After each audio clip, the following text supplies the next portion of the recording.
மஸ்ஜிதினுடைய பணிகள்ல முதன்மையான பணி, நிறைய விஷயங்கள் பேசலாம், முதல் அடிப்படையாக பணி மக்தபுகளுக்கு உயிர் கொடுங்க. மக்தபுகள் தான் நாளை எதிர்காலத்தினுடைய எல்லா விஷயங்களும். அங்க கையை விட்டுட்டோம்னா மக்தபுகளை விட்டதனுடைய விளைவு இன்னைக்கு மதரசாக்கள் அப்படியே நீர்த்து போய்விட்டது.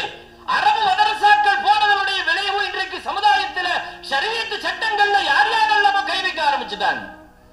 எதிர்காலம் இன்னும் சவாலாக இருக்க போகிறது. ஷரியா சட்டங்களில் அவர்கள் இஷ்டத்திற்கு ஹிஜாப்ங்கிறது ஷரியத்தில் அது சட்டம் இல்ல, ஃபர்ல் இல்ல, கடமை இல்ல, மார்க்கம் இல்ல என்றெல்லாம் உளறி தள்ளுகிற அளவுக்கு இன்றைக்கு பெரிய அளவுல ஷரியத்தினுடைய சட்டங்களை சிதைக்கிற வேலைகளை எல்லாம் தொடர்ந்து நடைபெற்றுக் கொண்டிருக்கிறது.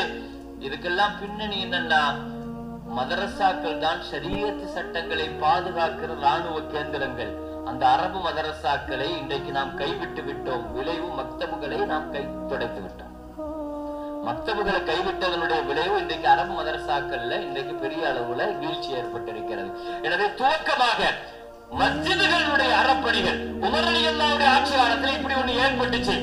உமர் ரலியல்லாஹு ஆட்சி காலத்துல பள்ளிவாசல்கள்ல மக்தபு மதரசாக்கள் குறைஞ்சிச்சு, ஆசிரியர்கள் குறைஞ்சாங்க, குர்ஆன் ஓதுறவங்க குறைஞ்சாங்க. என்ன அறிவிப்பு செஞ்சாங்க தெரியுமா? உமர் ரலியல்லாஹு, நீங்க வரலாற்றில் எடுத்து பாருங்க, அப்படி ஒரு காலகட்டம் வீழ்ச்சி ஏற்பட்ட பொழுது மக்தபு மதரசாக்களும் இப்னு மதரசாக்களும் உமர் ரலியல்லாஹு செய்த அறிவிப்பு, நீங்கள் யாராவது மதரசாவில் ஓதி ஹாஃபிலானால் அல்லது குர்ஆன் ஓதினால் அரசாங்கம் உங்களுக்கு சன்மானம் வழங்கும், வெகுமானம் வழங்கும், அரசாங்கம் உத்தியோகம் வழங்கும், ராணுவத்தில் உங்களுக்கு பொறுப்பு கிடைக்கும், அதிகாரத்தில் உங்களுக்கு பொறுப்பு கிடைக்கும். இது அத்தனைக்கும் நீங்க குர்ஆன் ஓதி இருக்கணும், மதரசாக்கள்ல நீங்க ஓதி இது வாங்கி இருக்கணும்னு சொன்னார். ஒரு அறிவிப்பு தான். அந்த வருஷம் மட்டும் ஈராக்ல 700 ஹாஃபில்கள், திமிஷ்குல 16,000 ஹாஃபில்கள், எல்லா நாடுகளிலும் மதரசாக்கள் நிறைய ஆரம்பித்தது. அடிப்படை விஷயங்கள் அதுதான். எனவே மக்தபு மதரசாக்கள் பெரிய அளவில் கவனம் எடுக்க வேண்டும்.